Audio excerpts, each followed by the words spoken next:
but we do know that he's severely injured. But Claudia, we also know that Washington, D.C., obviously this incident makes it seem like Washington is a shooting gallery, but at the same time, it was anything but that. Before this incident took place, the presence of the National Guard seemed to be working in dramatically cutting crime in D.C. and making people feel safer.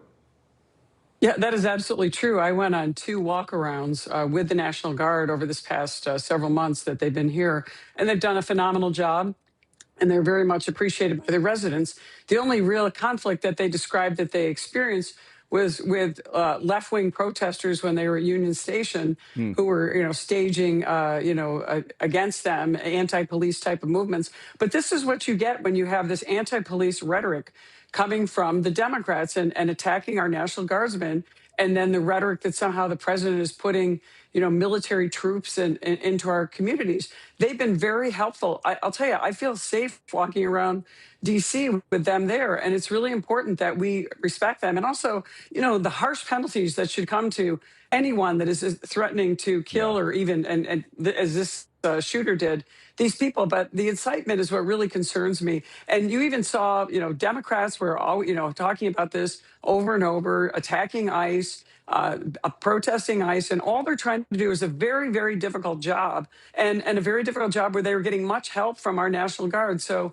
this is a tragic situation. Obviously, my prayers to these families in West Virginia who lost their loved ones, who are serving their nation. They probably, and of course they have regular jobs, and they're doing this, during the holidays. What a horrible thing to do, and to think that this type of rhetoric, possibly, we don't know for sure, has caused these people to commit a horrific crime against people who are serving honorably in our country. Well, again, we'll be hearing more details in about a half hour at a presser by the D.C. police. Scott, I want to bring it back to the economic issue and whether or not we're going to face another.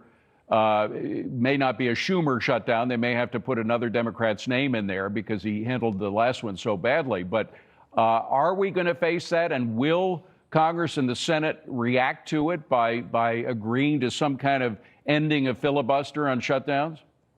Well, I don't know if they're going to end the filibuster. I think it's certainly worthy of discussion, just as the president does. But all we do is hurt the nation when they literally shut this government down, of course, in October for 6-7 weeks because they don't like Donald Trump. You got to remember, the bill that Claudia and I voted for was essentially the same bill that Democrats all voted for in March. They just didn't like it in October because they thought that Trump might get a victory. That kind of gamesmanship and that kind of smallness, so to speak, is really bad for the American people. We get the politics of it. We don't have to tell it. We don't have to have them shut the government down to know that they don't like President Trump.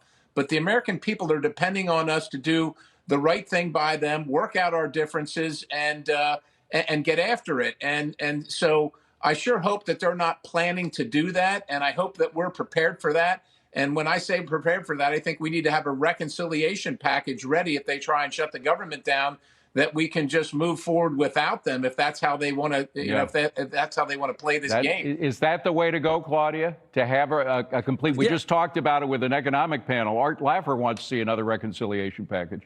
Of course, we have more things that we need to accomplish. I mean, the first reconciliation package, that bill, the Trump's tax cuts that were renewed are fantastic. I mean, there's more in that bill than there were even in the 2017 tax cuts that do so much. Securing the border, helping, spur on economic growth that we need.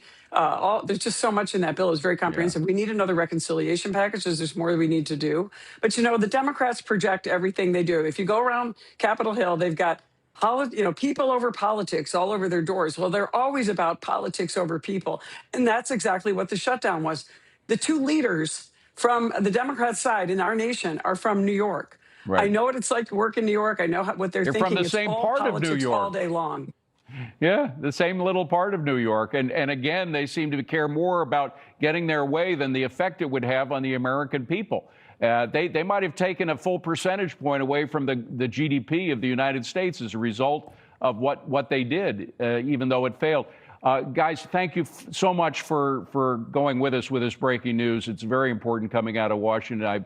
I know it bled into our other segment, but I do appreciate your concern and your prayers for those National Guardsmen who've been shot. Again, we're not certain of their condition. We'll be hearing more about that in about a half hour. Appreciate you being here.